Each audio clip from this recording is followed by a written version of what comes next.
Welcome back everybody. आप सभी कैसे हैं?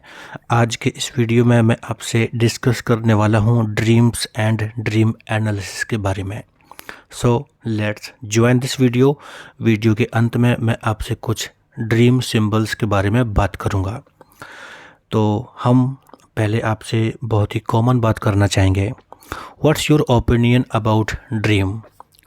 आपको भी सपने आते होंगे, ऐसा तो है नहीं कि आपको सपना ना आता हो। सोचिए कि आपको लास्ट टाइम कौन सा सपना आया था।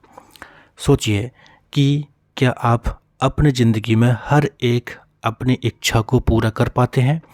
इसके बारे में सोचिए और आप चाहे तो अपने ओपिनियन को मुझे कमेंट भी कर सकते हैं।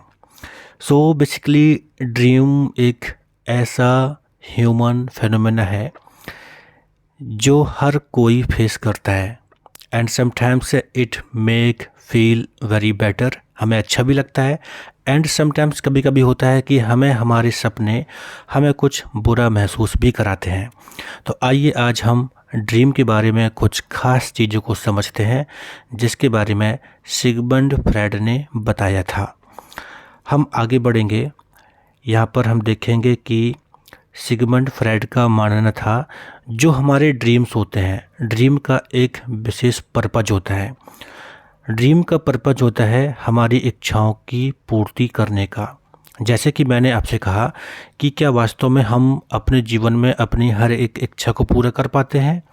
इसका आंसर क्या हो सकता है आप खुद ही बता सकते हैं। मैं तो कहूँगा कि हम अपने जीवन में अपनी हर इच्छा को पूरा नहीं कर पाते हैं। और अगर कोई इच्छा हमारी पूरी ना हो तो क्या होगा, इसके बारे में हम समझते हैं कि अगर हमारी कोई इच्छा पूरी नहीं होती है तो उसे हम अपने मन से बाहर निकालना चाहते हैं। बेसिकली हम उसे रिपीट नहीं करना चाहते हैं उस इच्छा को, तो हम उस इच्छा को सप्रेस कर देते हैं। और जब कोई इच्छा सप्रेस हो जाती है, जब किसी इच्छा को हम दबा देते हैं तो वो कहीं ना कहीं से हमारी इच्छा की पूर्ति जो होती है वो सपनों के रूप में होती है। ऐसा फ्रायड ने माना था। सो सिंपली आपके सामने लिखा हुआ है, Freud proposed that dreams are a form of wish fulfilment. यानी जो सपने होते हैं वो एक तरह से हमारी इच्छाओं की पूर्ति करने का रास्ता होते हैं। आप सोचिए, कई बार आपने महसूस किया होगा कि कुछ ऐसी चीज़ें जो आप वास्तव में करना चाहते हैं लेकिन आप उन्हें नहीं कर पाते हैं, तो फिर वो चीज़ें आपके सपनों में आती हैं। आपने 100% ऐसा ज़रूर महसूस किया होगा। अब हम यहाँ पर आगे बढ़ेंगे। आपको मैं बताऊँगा कि हम अपने डेली लाइफ में बहुत सारी चीज़ों को फेस करते हैं लेकिन सब चीज़ें पूरी तो नहीं हो पाती हैं, सब चीज़ों का सामना हम नहीं कर पाते हैं। सो इसके बारे में भी सिगमंड फ्रायड का बताना था, dreams represent the unconscious desires, thoughts and motivations that occur conscious mind represses. यानी जो चीज़ें हमारे कॉन्शियस माइंड में आती हैं, जो प्रेजेंट में वर्तमान में चीज़ें आती हैं, जब वो चीज़ें जो भी वो चीज़ें होती हैं वो अनकॉन्शियस डिजायर्स हो सकती हैं, यानी हमारी अचेतन मन की कुछ इच्छाएं हो सकती हैं, हमारे विचार हो सकते हैं, थॉट हो सकते हैं, कुछ मोटिवेशंस हो सकते हैं। जब कॉन्शियस माइंड उनको रिप्रेस कर देता है तो क्या होता है, वो ड्रीम्स के रूप में आते हैं। ऐसी बहुत सारी चीज़ें हैं। आपको अगर आपके समाज में कुछ ऐसी चीज़ों को बताया गया है, आपके कल्चर में कुछ ऐसा बताया गया है जिसे आप पूरा ओपन होकर नहीं कर सकते हैं, तो वो चीज़ें अनकॉन्शियस में रहेंगी। वो थॉट्स, वो मोटिवेशंस, वो अनकॉन्शियस रहेंगे और वो चीज़ें हमारे सपनों में आती हैं क्योंकि हम उसे वास्तव में पूरा नहीं कर पाते हैं। तो फिर क्या होगा, वो चीज़ें हमारे सपनों में होती हैं। अब हम यहाँ पर आगे देखेंगे। फ्रायड का ये मानना था, यहाँ पर आपके सामने लिखा हुआ है, Freud believed that dreams represent in symbolic form repressed desires, fears and conflicts. बहुत हमारे ऐसे फियर्स होते हैं, कॉन्फ्लिक्ट होते हैं, हमारी रिप्रेस्ड डिजायर्स होती हैं, वो किसी न किसी सिंबल के रूप में हमारे सपनों में आती हैं। आपने कभी कभी ऐसा महसूस किया होगा कि कुछ ऐसे सपने होते हैं जिनका आपको मतलब समझ में ही नहीं आता है। आप सोचते हैं कि ऐसा कभी कुछ हुआ ही नहीं है और वो चीज़ें आपको परेशान भी करती हैं। सो फ्रायड का कहना था कि ये चीज़ें सिंबल्स के रूप में होती हैं और ऐसा हो सकता है कि हम उन सिंबल्स को, उन चीज़ों को न समझ पाएँ कि ऐसा क्यों आया था हमारे सपने में।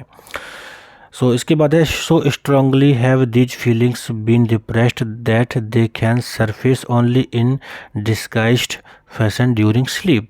बेसिकली वो सब चीज़ें जो रिप्रेस्ड होती हैं वो हमारे सोते समय, हमारे स्लीप के दौरान बदले हुए रूप में हमारे सामने आती हैं।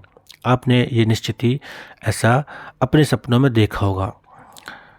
अब यहाँ पर हमें ये बात समझनी है कि जो हमारे सपने होते हैं उसके 2 एस्पेक्ट्स हैं। वो क्या है ये समझते हैं। नंबर 1 है the manifest content and the latent content. ये दोनों क्या चीज़ें हैं?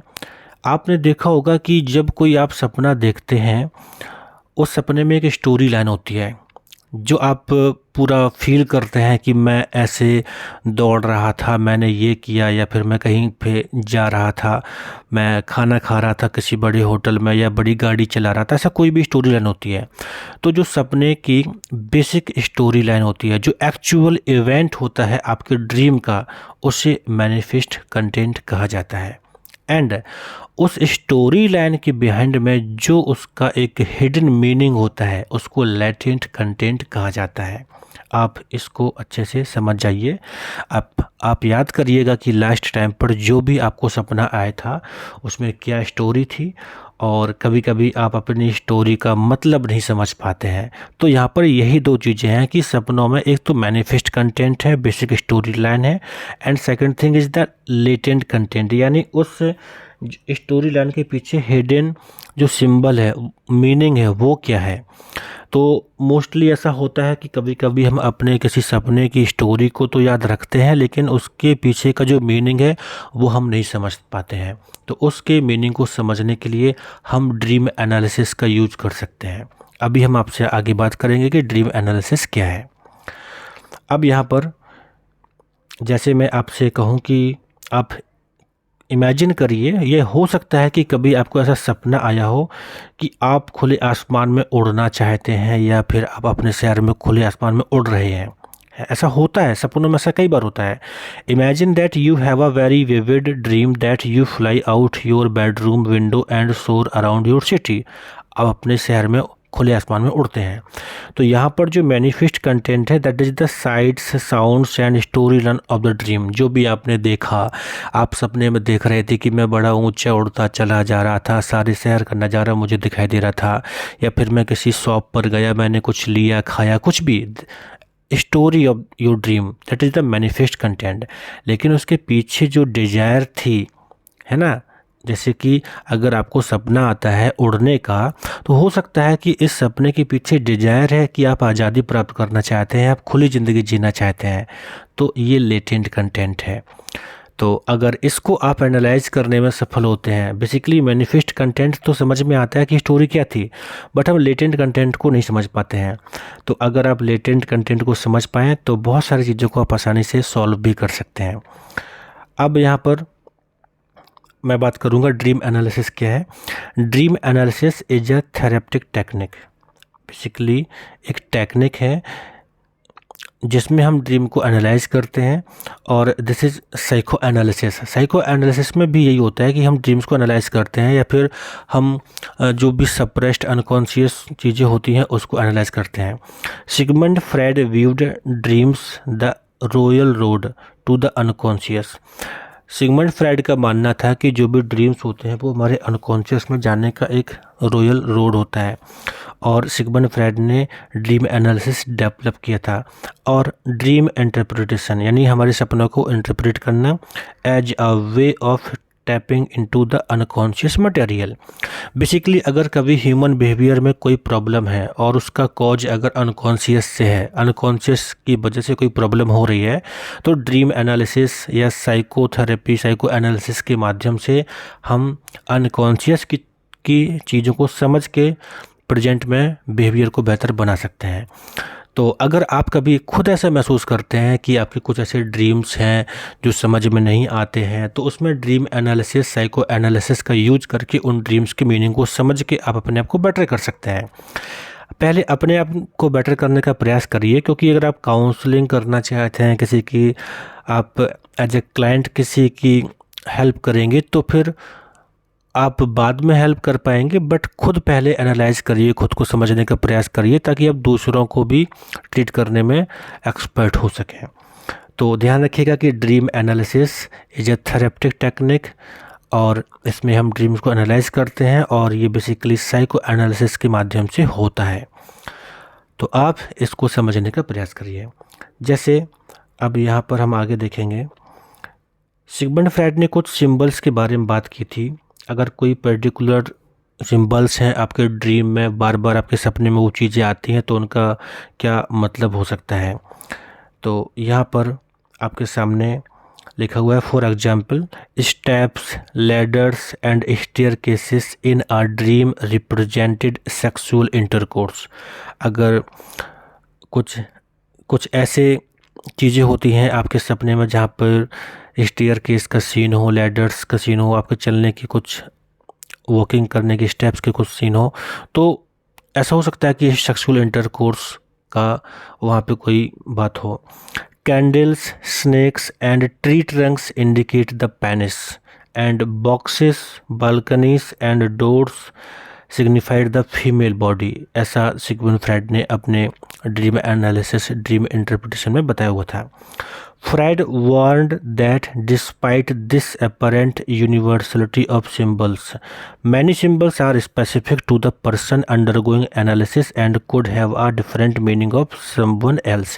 यहाँ पर सिगमंड फ्रायड ने कहा था कि ये कुछ ऐसे apparent यानी कुछ क्लियर उन्होंने सिम्बल्स बताए हैं जो कि लोगों में होते हैं, उनका ये मतलब होता है, लेकिन कभी कभी कुछ चीज़ें इंडिविजुअली बहुत अलग होती हैं जो कि दूसरे पर अप्लाई नहीं हो सकती हैं। आप समझने का प्रयास करिए। मैं हमेशा कहता हूँ कि psychology is about human behaviour, और ह्यूमन बिहेवियर में बहुत सारी ऐसी इंडिविजुअल चीज़ें होती हैं जो दूसरों में नहीं होती हैं। तो हम यहाँ पे हमेशा हर एक चीज़ को, हर एक सिंबल्स के मीनिंग को दूसरे पर अप्लाई नहीं कर सकते हैं, क्योंकि चीज़ें इंडिविजुअल भी होती हैं। सो बेसिकली साइको एनालिसिस के दौरान बहुत सारी चीज़ों का बहुत सारी ऐसे सिंबल्स हो सकते हैं जो कि किसी व्यक्ति के लिए कॉमन ना हो, है ना। तो जो साइको एनालिटिक की जो पूरी प्रोसेस है, जो साइको एनालिसिस किया जाता है, उसमें पर्टिकुलर इंडिविजुअल पर्सन के हिसाब से चीज़ों को समझा जा सकता है।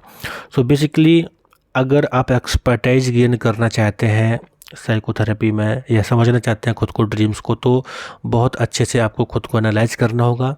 और ऐसा ज़रूरी नहीं है कि जो आप समझते हो वो दूसरा भी समझे, या कभी आप काउंसलर बनते हैं, आगे चल के आप काउंसलिंग करते हैं, तो फिर इंडिविजुअल पर्सन को आपको बेहतरीन तरीके से समझना होगा ताकि आप उसे अच्छे से डील कर पाएँ। सो फ्रेंड्स, आज के लिए इतना ही। Thank you for watching this video. आपको ध्यान रखना है कि अगर आप बेहतरीन काउंसलर, बेहतरीन साइको एनालिस्ट, साइकोथेरेपिस्ट बनना चाहते हैं तो आपको बहुत सारी बारीकियों को समझना होगा, बहुत एक्सपीरियंस गेन करना होगा, और उसके बाद आप बेहतरीन काउंसलर, साइकोलॉजिस्ट हो सकते हैं। तो आज हमने आपसे ड्रीम एनालिसिस के बारे में बात की, मैनिफेस्ट कंटेंट, लेटेंट कंटेंट के बारे में बात की, और कुछ सिंबल्स के बारे में बात की। आप हमारे साथ यूँ ही जुड़ रहे हैं कुछ नया सीखने के लिए।